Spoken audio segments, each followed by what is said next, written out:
primeiro o juízo divino. E se houvesse arrependimento, eles receberiam perdão. O que, para surpresa do profeta Jonas, o povo se arrependeu e Deus anulou o decreto mal, né? Se arrependeu do mal que já tinha pronunciado sobre a cidade, aproveitando esse momento de arrependimento. Agora, é interessante pensar por que Deus deu uma chance para esse povo. Sete cidades que foram totalmente destruídas por Deus e nunca mais se ergueram no passado.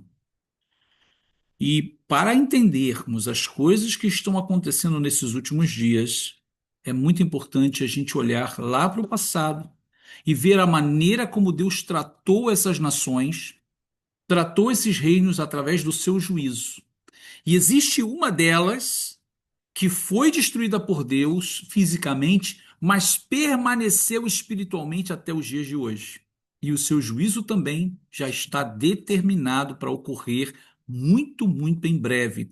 E é provável que a gente perceba, que a gente veja esse juízo acontecer. Então fica comigo aqui até o final desse vídeo. Nós vamos trazer detalhes importantíssimos do passado e desse momento presente, que mostra todos esses eventos acontecendo. Eu sou Rabino Yosef Baruch, trazendo mais esse vídeo para vocês.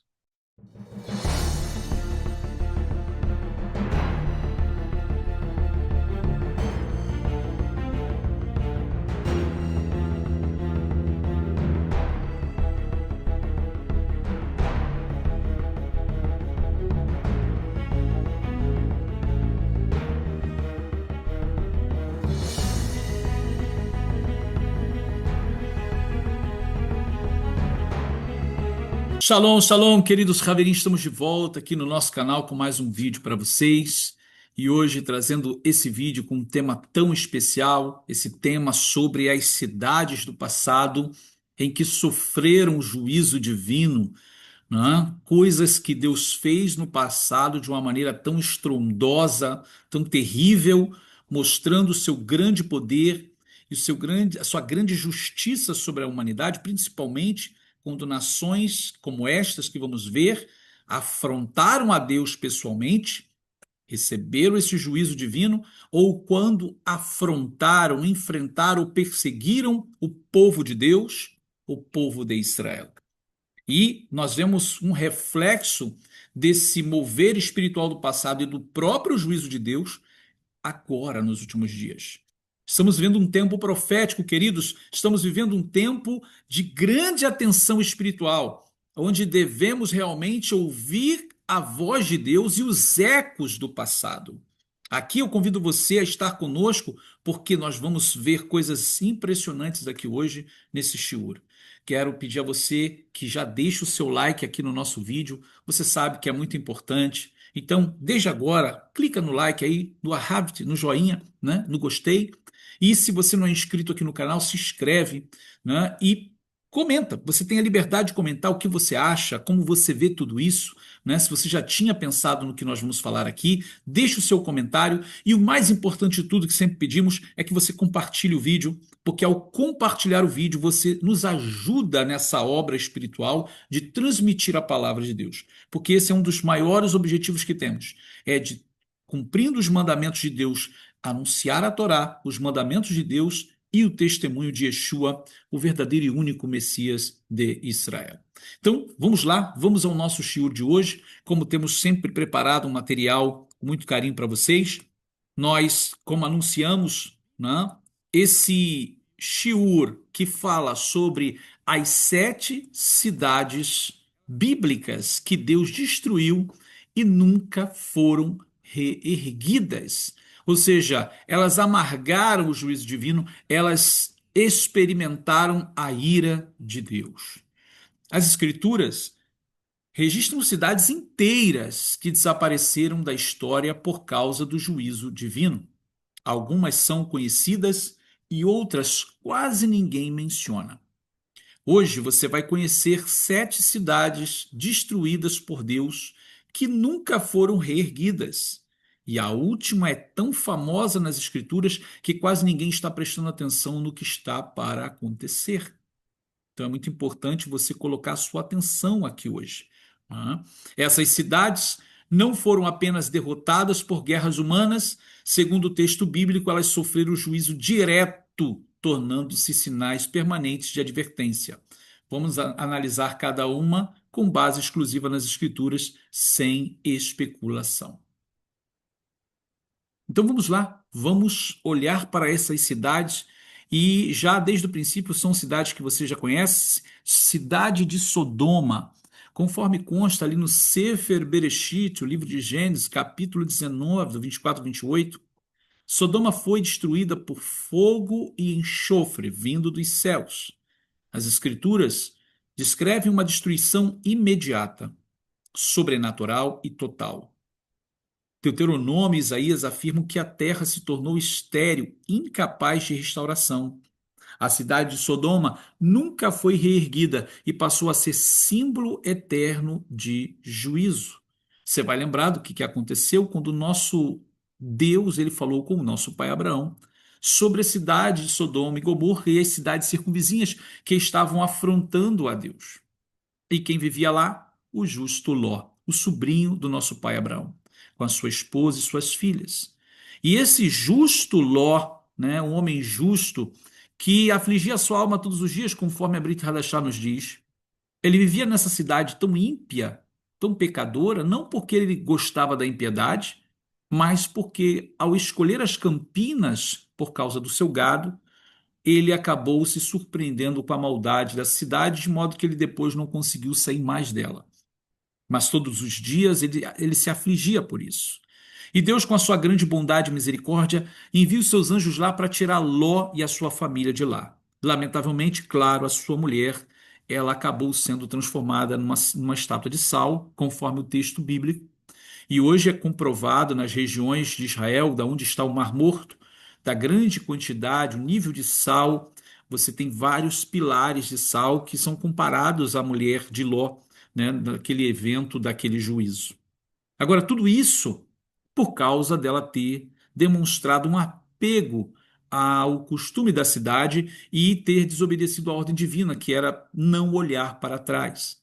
Então veja como Deus, ele sabe diferenciar o justo do ímpio, conforme a própria pergunta do nosso pai Abraão: destruirás o justo com o ímpio? Ou seja, a vida do justo e do ímpio é a mesma para o Senhor não vai fazer diferença entre o justo e o ímpio?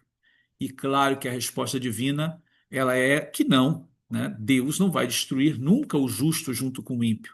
O juízo do justo é um, e o juízo do ímpio é totalmente diferente, né? O justo tem um lugar na presença de Deus, e o ímpio, lamentavelmente, o seu futuro é destruição completa, como Deus deixou claro aqui no juízo da cidade de Sodoma. E como nós mencionamos aqui, existem algumas imagens para trazer, né, justamente a compreensão de todos. O chão dessa terra ficou derretido. Nós vamos ver nas imagens seguintes, conforme a própria a segunda cidade que vamos mencionar agora, Gomorra, que era uma cidade vizinha a Sodoma, Gênesis 19, 24, também referida em Judas 1,17. Gomorra sofreu o mesmo destino de Sodoma. As escrituras tratam Sodoma e Gomorra como um único precedente jurídico, destruição definitiva, sem possibilidade de retorno urbano, ou seja, um retorno urbano ou político. Né? Quando você olha para essa cidade, ela vai receber o mesmo tratamento. E agora, os sábios de Israel trazem para nós uma explicação muito interessante, que o pecado dessas cidades, o clamor que chegava diante de Deus, é que os peregrinos, quando chegavam ali, passando para passar uma noite, um momento, eles eram obrigados a ter relações sexuais, ou seja, eram violados, comer sacrifícios de idolatria, e muitos deles eram assassinados e oferecidos aos ídolos. E esse clamor chegou diante de Deus, de modo que a fúria, a ira de Deus veio sobre essas cidades, e não houve voz profética para anunciar, não, veio diretamente. Aqui nessa imagem você pode ver o chão é como se tivesse derretido. Toda essa área tem esse aspecto. O nível de salinidade é muito alto, não nasce nenhuma erva verde. Até mesmo dentro do Mar Morto, é conhecido como Mar Morto justamente por isso. Na realidade, o nome dele é Yamamelar, Mar de Sal, mas é Mar Morto porque não tem vida, nem vida animal no Mar Morto tem. Já foi encontrado vida microscópica, mas não vida animal, ou seja, nem vegetal, por causa justamente dessa esterilidade que Deus trouxe sobre essas duas regiões. Agora, não para por aqui, não. Nós vemos também a terceira cidade, a cidade de Admá, também no Sefer Bereshit, livro de Gênesis, capítulo 14, verso 2, referido também em Deuteronômio 29, 23, e o profeta Oséias, Hoshea Navi 11, 8. Admá fazia parte das chamadas cidades da Campina. Foi destruída no mesmo juízo de Sodoma, apesar de ser citada por Deus como exemplo máximo de destruição, quase nunca é mencionada em estudos populares. Uma coisa muito importante a ressaltar aqui é que nós estamos falando de cidades, tá? Uma cidade, ela tem um governo, uma administração, ela tem habitantes, ela tem animais, ela tem uma vida social, um ciclo social existente nessa cidade. Para ela ser considerada uma cidade, ela precisa de toda essa estrutura, de toda essa funcionalidade. Então, assim, não foi uma pessoa, um grupinho de 10 ou de 100 pessoas que morreram. Foi cidade inteira. E por que isso? Porque uma cidade que está em conformidade com os costumes próprios que afrontavam a Deus, os costumes que afrontavam o Criador. E Deus determinou o seu juízo, e aqui cabe a nós o temor. O temor e o tremor de Deus. Porque quando Deus quer destruir, ele não pede licença a ninguém, porque ele é o dono de tudo, ele é o criador de todos. E se ele determinou exterminar uma população, ele vai exterminar, porque ele é o criador. Hã? E aqui não é uma questão de compreender, de entender ou de pedir. Não, Deus é Deus. E ele tem a sua vontade absoluta para determinar a vida e a morte que está no poder de Deus. Não? E aqui partimos para a nossa próxima cidade, que vai expressar esse juízo divino, né? Aqui numa representação, claro, do momento em que Deus trouxe o juízo. Essa imagem mostra também dessas regiões adjacentes, né? Um solo totalmente estéril, totalmente derretido. E aqui surge mais uma dessas cidades das vizinhanças, Tseboim. Também Sefer Bereshit, livro de Gênesis, capítulo 14, verso 2, e também o profeta Oséias, Hoshea Navi 11, 8. Tseboim compartilhou o mesmo destino de Admá, Sodoma, Gomorra. O próprio Deus usa o nome dessa cidade como referência de destruição irreversível. Não há qualquer registro bíblico de reconstrução. E, novamente, queridos, da mesma forma, por compartilhar os mesmos princípios e valores ruins, a cidade de Tseboim também entrou no juízo divino, aonde Deus, como mencionou ao nosso pai Abraão, o fumo dessa cidade, ou seja, a fumaça dela subia como uma grande fornalha. Foram essas cidades juntas que foram destruídas por Deus. E somente Ló e as suas duas filhas foram salvas nesse grande dia, né? A outra cidade ao qual chegamos é a cidade de Ai. Ai, conforme consta no Sefer Yehoshua, o livro de Josué, capítulo 8, verso 28. A cidade de Ai foi destruída durante a conquista de Canaã. O texto afirma que ela se tornou um montão perpétuo de ruínas, como em hebraico se diz talpiot. A expressão indica uma condição contínua sem restauração posterior. Acredito que você vai lembrar dessa cidade quando, pela peregrinação do nosso pai Abraão, que passou por lá, e também o nosso pai Jacó. Nosso pai Jacó, a referência maior é quando ele para entre uma cidade e outra. Na realidade, ali próximo era a cidade de Ai, e ele estava onde era a cidade de Luz. Essa cidade de Luz é mudado o nome dela para Betel, onde ele vê a visão da escada. Então ali menciona a cidade de Ai, né, entre Ai e Luz. Só que essa cidade, no futuro, depois do nosso pai Jacó, ela vai ser conquistada quando o povo de Israel vem do Egito, passando pelo deserto e entra em Canaã. O que passa é que ao atravessar o Jordão, a primeira cidade, o desafio primário ali foi Jericó. Nosso povo venceu Jericó conquistou Jericó, e a próxima cidade era Ai. E o que vai acontecer é que, lamentavelmente, essa guerra o povo de Israel vai perder. E por que perde? Porque alguém do povo comete um ato pecaminoso contra Deus, que foi uma desobediência. Deus disse que não podia pegar nada dos espólios de guerra e uma pessoa chamada Acã foi lá e pegou uma capa babilônica, mais algumas coisas. E isso provocou uma brecha espiritual que trouxe a vergonha, a derrota para o povo de Israel. Josué foi buscar conselho divino, mas por que nós perdemos? E Deus disse: tem maldição no meio do povo, tem desobediente. Josué fez a prova e descobriu quem era. Essa pessoa foi sentenciada. Houve um conserto, houve um arrependimento, e na próxima batalha o povo de Israel venceu a cidade de Ai. Isso é para a gente aprender que toda vez que Deus determina algo, isso se realizará. Nós não podemos desobedecer a Deus porque isso traz brechas, né? Traz brechas para o mundo espiritual e nós perdemos a batalha. Mas Deus determinou o juízo e o juízo veio sobre essa cidade quando o povo, agora por meio do povo de Israel que sofreu as baixas, agora Deus executou o juízo dele sobre a cidade de Ai. E nunca mais ela voltou a ser uma cidade cananeia pagã, né? Ou seja, ela foi destruída totalmente, sem restauração posterior. Nós vemos aqui nas regiões de Israel as ruínas, né, desse entorno. E como o nosso grande Josué, governante do povo judeu, obteve a vitória. A próxima cidade é a cidade de Nínive. Quem não conhece a história, né? Sefer Yonah Hanavi, o livro do profeta Jonas, capítulo 3, e também o Sefer Nahum Hanavi, livro do profeta Naum, do 1 ao 3. Nínive é um caso singular.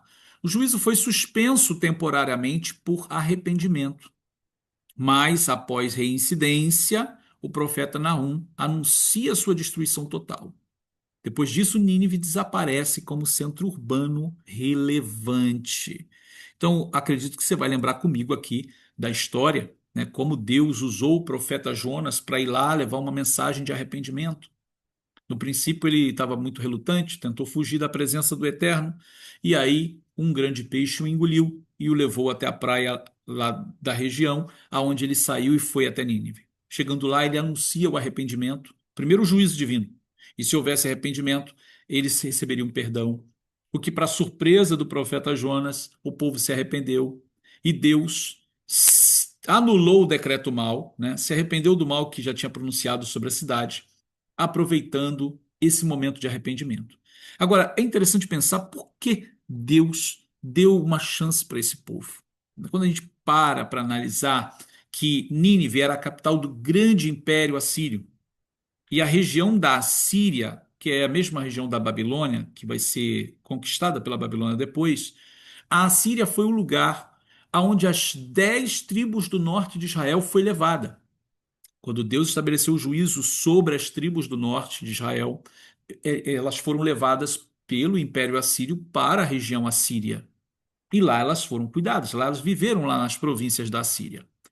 Então, um lugar onde iria receber o povo de Deus, também recebeu a misericórdia divina.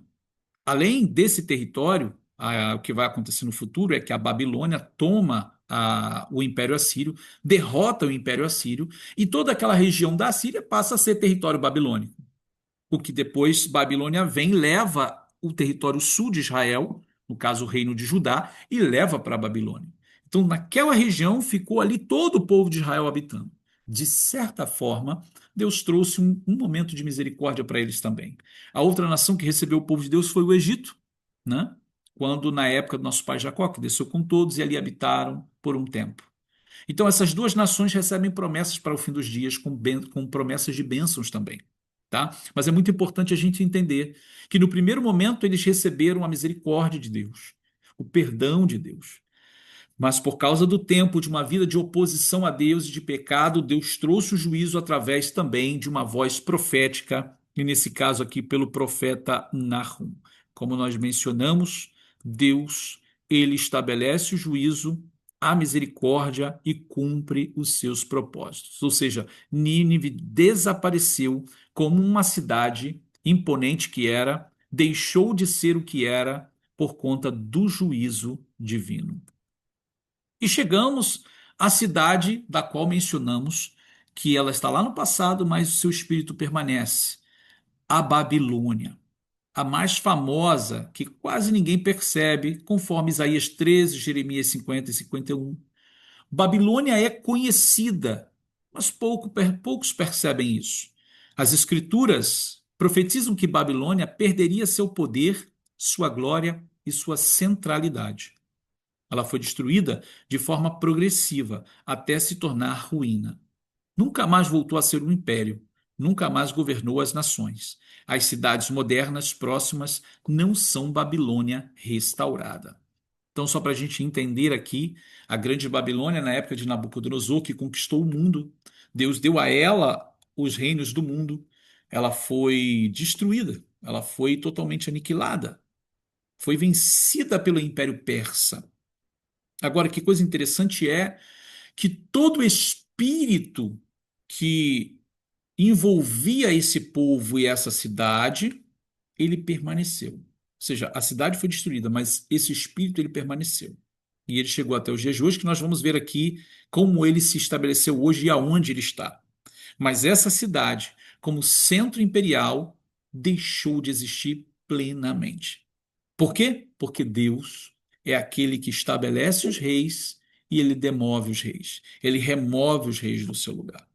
Nós temos ali no livro do profeta Daniel várias referências históricas sobre os eventos de Babilônia, a relação do profeta Daniel com Nabucodonosor, né? Ou seja, o mover de Deus através da vida de Nabucodonosor, como ele humilhou esse imperador, levando ele a habitar com animais durante 7 anos. Né? Tudo que ele fez no império, glorificando o seu nome, livrando Ananias, Azarias e Misael do forno ardente, como ele livrou a Daniel e seus amigos, também trazendo o sonho, a revelação da estátua e várias outras coisas que vimos no meio do império da Babilônia. Agora, que coisa interessante é que quando chegou o momento de Deus executar o juízo, Deus executou o juízo. Agora, uma coisa muito importante que nós precisamos manter aqui é que Deus, sempre que vai destruir, ele anuncia de alguma forma por meio de um profeta. E isso aconteceu também, né? Aqui com Babilônia, nós vemos profetizando o profeta Isaías, o profeta Ezequiel e o próprio Daniel também trazendo as revelações. A grande Babilônia deixou de existir como grande império, dando lugar ao Império Persa. Hoje, há ruínas. E existiu um líder, um governante no mundo que tentou restaurar essas ruínas, que é justamente onde ela é localizada hoje, a grande Babilônia, do Império Babilônico da época, do passado, hoje é o Iraque.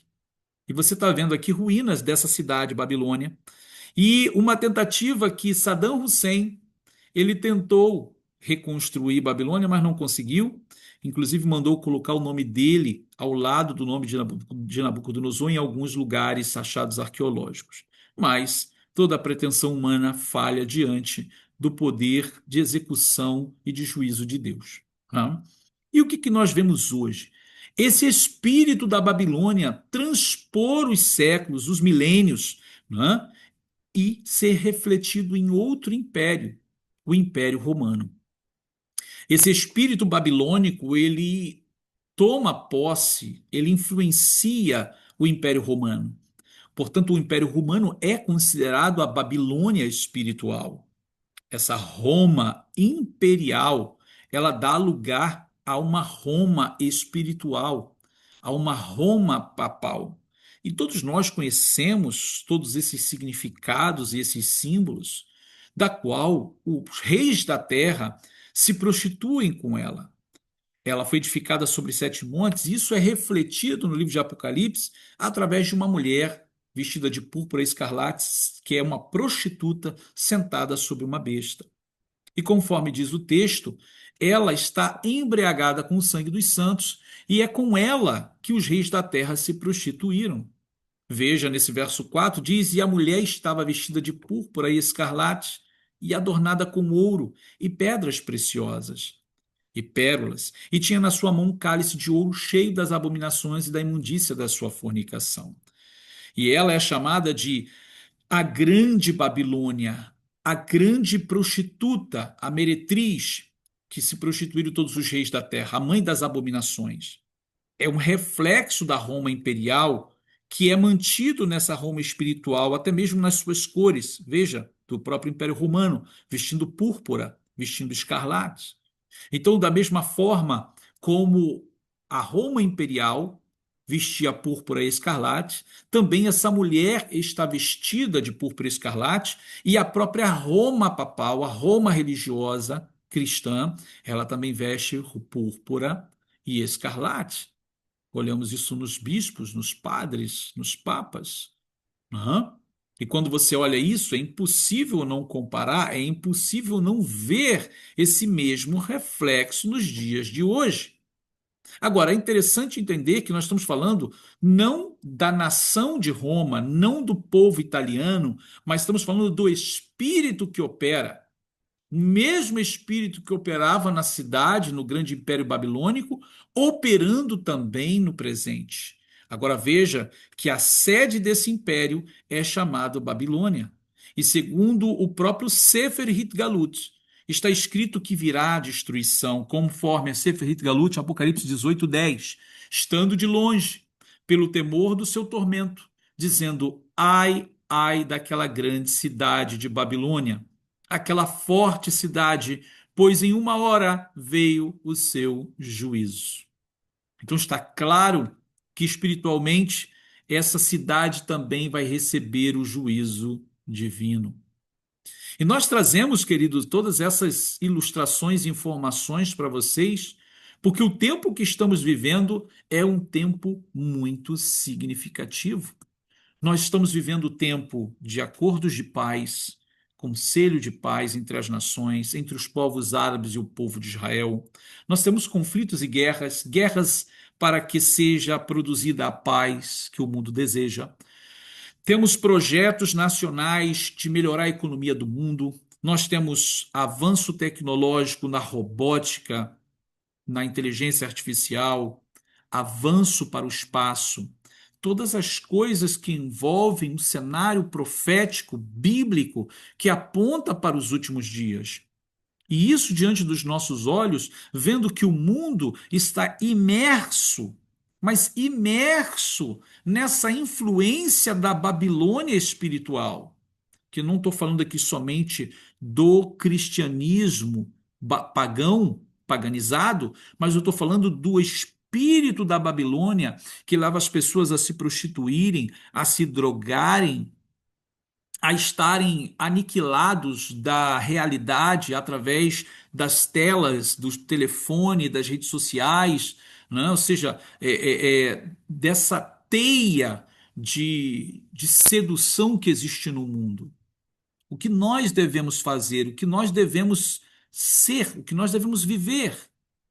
Eu mencionei aqui para vocês que, se você quiser saber mais detalhes sobre essa mulher sentada na besta, a grande prostituta, né, que veste púrpura e escarlate, essa besta de 7 cabeças e 10 chifres, você olha aqui, olha, nosso vídeo aqui, o nosso link, tem um estudo completo sobre esse tema. Aqui a gente não entrou nos detalhes, todos os detalhes, mas você vai encontrar no nosso vídeo aqui. A mulher sentada na besta. Temos também os vídeos sobre as bestas, a besta que sobe do mar, a besta que sobe da terra. Dá uma olhadinha lá. Tenho certeza que vai acrescentar muito ao conhecimento de vocês. Mas esses últimos dias que estamos vivendo é uns dias de despertamento. Porque nós somos uma geração que o livro de Apocalipse está dizendo para a gente, uma geração de santos, judeus e não judeus, vivendo a palavra de Deus, guardando os mandamentos de Deus e o testemunho de Yeshua, o Messias de Israel. Então, você precisa despertar do sono, você precisa acordar para essa realidade espiritual. O que Satanás tem tentado fazer com as pessoas é tirar elas da realidade, é botar elas no mundo de ilusão, quer seja de jogos, quer seja de redes sociais, quer seja de entretenimento excessivo, e elas estão perdendo a noção da realidade, elas estão virando para uma tela e é tudo para ela aquilo ali. É o mundo dela agora, o mundo virtual, o mundo meta, não? Onde ela sai da realidade, ela não consegue ver as coisas que estão acontecendo, o poder profético da palavra do eterno Deus acontecendo. Enquanto isso, a Babilônia, com seus tentáculos, ela está influenciando o mundo. Mas como mencionamos aqui, como no passado Deus estabeleceu juízo sobre as nações, estas também há um juízo determinado sobre a cidade da Babilônia, o Império Babilônico espiritual, e essa grande cidade em uma hora só virá a sua ruína, e quando isso acontecer, os céus vão jubilar, os céus vão cantar e a terra também. Chegará o dia da libertação, mas é muito importante que no tempo que vivemos hoje você faça uma chuva, um arrependimento, você se volte para as coisas de Deus, oração, leitura das Escrituras, se envolva nas coisas sagradas de Deus, abandone a idolatria, abandone o pecado, abandone a impureza e se volte a Deus. Busque a Deus. Se santifique, porque a hora está chegando. Esse é o cenário que estamos vivendo agora. Então, queridos, nós vamos terminando o nosso vídeo por aqui, agradecendo a sua atenção e mais uma vez pedindo a você, não esquece o seu ahavte, né, o joinha, o gostei, o like, né? E se inscreve aqui no canal se você ainda não é inscrito, compartilha o vídeo para que você nos ajude nessa obra de transmitir a palavra para outras pessoas e deixe seu comentário aqui embaixo, como você vê tudo isso, né, como você interpreta. Que o Eterno vos abençoe, a você e a sua família. Nós vamos terminando esse vídeo por aqui e nos vemos no nosso próximo vídeo. Shalom, shalom.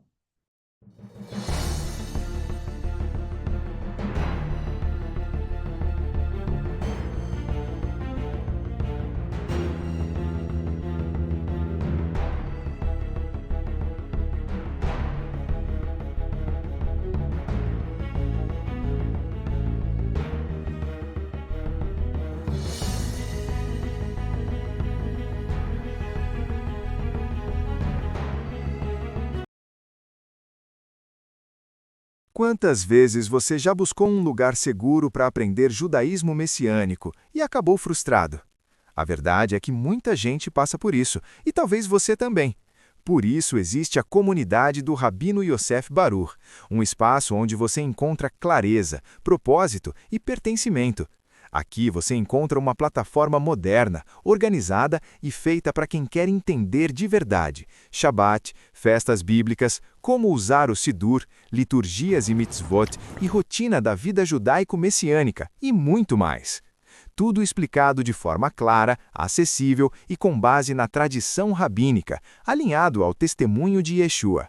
É a Netflix do aprendizado judaico, vídeos, áudios, PDFs e cronograma de estudos.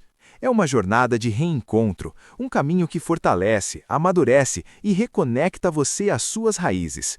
Um lugar onde você aprende no seu ritmo, mas nunca caminha sozinho. Se o seu coração está pedindo, eu preciso disso, então este é o seu próximo passo. Entre agora, clique no primeiro link e faça parte da comunidade.